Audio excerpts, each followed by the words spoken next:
वक्फ bill pass होने के बाद जदयू में नाराजगी। एक बार फिर जदयू के 15 नेताओं ने अपने पद से दिया इस्तीफा। पूर्वी चंपारण जिला के ढाका विधानसभा क्षेत्र से जदयू नेताओं का इस्तीफा का मामला सामने आया है। ढाका प्रखंड के 15 जदयू नेता व कार्यकर्ताओं ने त्यागपत्र देकर नीतीश कुमार को अपनी मंशा से अवगत करा दिया। हालांकि पार्टी जिला नेतृत्व का मानना है कि इससे पार्टी की सेहत पर कोई असर पड़ने वाला नहीं है। ढाका प्रखंड अध्यक्ष युवा जदयू ढाका गौहर आलम, नगर परिषद कोषाध्यक्ष मोहम्मद मुर्तजा, प्रखंड युवा उपाध्यक्ष मोहम्मद शब्बीर आलम, नगर अध्यक्ष अल्पसंख्यक प्रकोष्ठ मौसीम आलम, नगर सचिव जफीर खान, नगर महासचिव मोहम्मद आलम, प्रखंड युवा महासचिव मोहम्मद तुफैल ने इस्तीफा दिया है। इधर जदयू नगर उपाध्यक्ष मोहम्मद मतीन, करमावा पंचायत युवा अध्यक्ष सफेद अनवर, प्रखंड युवा उपाध्यक्ष मुस्तफ़ा कमाल, प्रखंड युवा सचिव फिरोज सिद्दीकी, नगर महासचिव सलाउद्दीन अंसारी, सलीम अंसारी, नगर महासचिव सलीम अंसारी, नगर सचिव इकरामुल हक और नगर सचिव सगीर अहमद ने अपना इस्तीफा प्रदेश अध्यक्ष और जिला अध्यक्ष को सौंप दिया है। इस्तीफा देने वाले जदयू नेताओं का कहना है कि पार्टी ने उन लोगों के साथ विश्वासघात किया है। प्रखंड युवा जदयू अध्यक्ष गौहर आलम ने बताया कि वक्फ संशोधन बिल को लेकर पार्टी अल्पसंख्यकों के भावनाओं का ख्याल रखेगी। ऐसा हम लोगों को विश्वास था, लेकिन पार्टी ने हम लोगों के साथ विश्वासघात किया है। जदयू जिला अध्यक्ष ने बताया कि दल के अंदर और लोकतांत्रिक व्यवस्था है।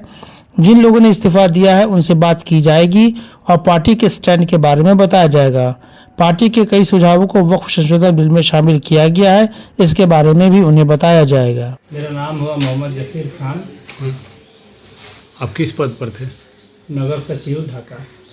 रिजाइन देने का कारण? रिजाइन देने का कारण यही है कि हमारे माननीय नीतीश कुमार जी अच्छे नेता थे और हम लोग उनको मानते थे, सेकुलर नेता मानते थे, लेकिन हम लोगों को बहुत उम्मीद थी कि हमारे संशोधन बिल में खिलाफत करेंगे, लेकिन ऐसा किए नहीं। बहुत तकलीफ़ की बात है और लाखों करोड़ों मुसलमान इनसे खफा है, जिसकी वजह से हमको इस्तीफा देना पड़ा। इस्तीफा दे रहे हैं, क्यों दे, कारण क्या है? सर, हम लोगों को पूरी उम्मीद थी नीतीश कुमार सेकुलरिज्म का जो चेहरा थे वही चेहरा वो दिखाएंगे और इस बिल का खिलाफत करेंगे, इसके अगेंस्ट में वोट करेंगे। लेकिन रात में पता चलता है कि इन्होंने सपोर्ट में वोट किया है। इस बिल को पास कराने के लिए अहम भूमिका नीतीश कुमार जी ने निभाया। इससे खफा होकर हम लोग को बहुत आहत हुई है, ठेस पहुंचा। इसके लिए हम सभी लोगों ने इस्तीफा दिया। और खराबी दिखा जाए आप लोग इतने सारे?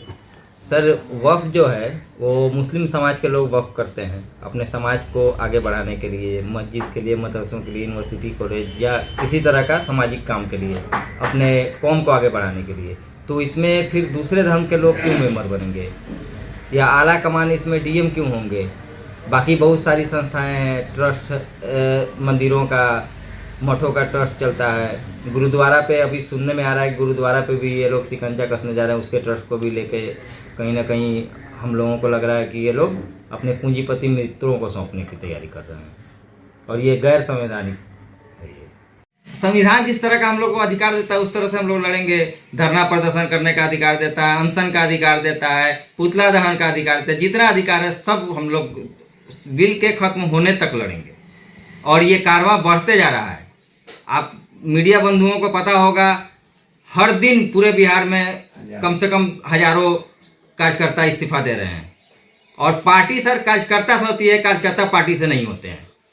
तो क्या लगता है बिहार सरकार और केंद्र सरकार आपकी बातों को सुन लेंगे और वापस ले लेंगे वक्फ बिल? तो सुनना चाहिए, हमारा काम है आंदोलन करना और बिल के समाप्त होने तक लड़ना।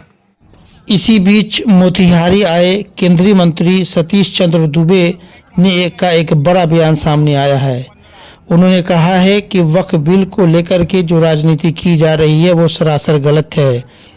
समय समय पर हर कानून में संशोधन किया जाता है, उसी के तहत वक्फ बिल में भी संशोधन किया गया जो राष्ट्रहित में था। उन्होंने कहा कि इस वक्फ कमेटी में एक ख़ास समुदाय बहुत लंबे समय से थे, पसमानदा मुस्लिम, इनको इसे वक्फ बोर्ड का हिस्सा नहीं बनाया गया था जिसकी आवश्यकता थी। जदयू नेताओं के इस्तीफे पर बयान देते हुए उन्होंने कहा कि नीतीश बाबू अपने लोगों को ठीक कर लेंगे और ठीक भी रखते हैं। बहुत लोगों को कुछ कानून अच्छा लगता है और कुछ नहीं भी लगता है। यही बिहार है जहां आडवाणी जी को गिरफ्तार किया गया था और आज राम मंदिर बन गया। जब राम मंदिर बन रहा था तब यही आरजेडी के नेताओं का बयान था कि यहाँ हॉस्पिटल क्यों नहीं बना।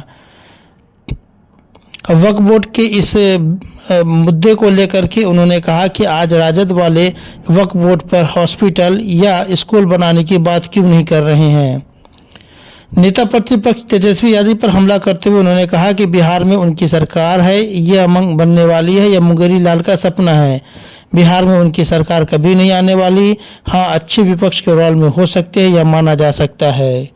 मोतिहारी से अरविंद कुमार की रिपोर्ट। देश का इतिहास गवाह है, आज़ादी के बाद जब कानून बना तब से समय समय से हर कानून में संशोधन होता है। वक्फ बोर्ड में भी संशोधन की आवश्यकता थी और इसमें संशोधन किया गया और राष्ट्र हित में बहुत ही महत्वपूर्ण बिल है। एक तो था कि इसमें कि किसी डकैत को ही जज बना दीजिए, तो जब भी जजमेंट करेगा तो डकैत के ही पक्ष में करेगा। उसमें जितना लोग सदस्य थे वो केवल मुस्लिम ही थे, उसी वर्ग के लोग थे। और अचानक से इतनी ज़मीन बढ़ गई वक्फ बोर्ड में कि सोचने का विषय है कि पहले आज से 10 साल पहले कितनी थी, आज कितना हो गया। और एक बहुत बड़ा वर्ग था पसमानदा मुस्लिम, जिसको उस बोर्ड में शामिल नहीं रखा गया, और छोटे छोटे मुस्लिम वर्ग के लोग थे जिसको शामिल नहीं किया गया था। साथ साथ ये भी इसमें एक प्रावधान किया गया है कि नारी शक्ति का भी सम्मान किया गया है, नारी शक्ति भी उसमें रहेंगे। और कुछ मुट्ठी भर लोग देश में उसको अपने एक संपत्ति बना के रखा था। अब वो केवल एक मुट्ठी भर के लोग का नहीं होगा, उस वर्ग के लिए सबको उसमें सम्मानित करने का प्रयास किया गया है। और देश हित में बहुत ही महत्वपूर्ण बिल है, जितना कहिए उतना कम है। इसको लेकर जदयू में जो मुस्लिम नेता है लोग हैं उसको काफ़ी नाराज चल रहे हैं। ढाका के कई मुसलमान नेताओं ने आज इस्तीफा भी दे दिया। देखिए, वो मामला बनता है नीतीश बाबू का। नीतीश बाबू अपने लोगों को ठीक करेंगे, इसमें कहीं संदेह नहीं है, और ठीक भी रखते हैं। अब किसी को बहुत सा कानून अच्छा लगता है, किसी को नहीं लगता है। यही बिहार है जो आडवाणी जी को गिरफ्तार किया गया था राम मंदिर के लिए। आज राम मंदिर बना। राम मंदिर जब बन रहा था तो यही आरजेडी के बयान, नेताओं का बयान था कि हॉस्पिटल क्यों नहीं बनवाया गया। तो इतना बड़ा संपत्ति है वक्फ बोर्ड का, इस पर उन्होंने कभी बयान नहीं दिया कि इस पे हॉस्पिटल बनना चाहिए, इस पे स्कूल बनना चाहिए। इस पर उन्होंने कभी बयान नहीं दिया। आप उस बयान को महत्व दीजिए। वो तो नीतीश बाबू का अपना घर का लोग है, नाराज है, मानेगा। तेजस्वी यादव कह रहे हैं कि सरकार बनते ही 1 महीने के अंदर में इसको फेंक देगी। बिहार में उनका सरकार तो मुंगेरी लाल का सपना है। बिहार में उनकी सरकार कभी आने वाली नहीं है। विपक्ष में अच्छे विपक्ष का रोल में हो सकता है, माना जाए, लेकिन कभी बिहार में उनकी सरकार बने मानना मुश्किल है।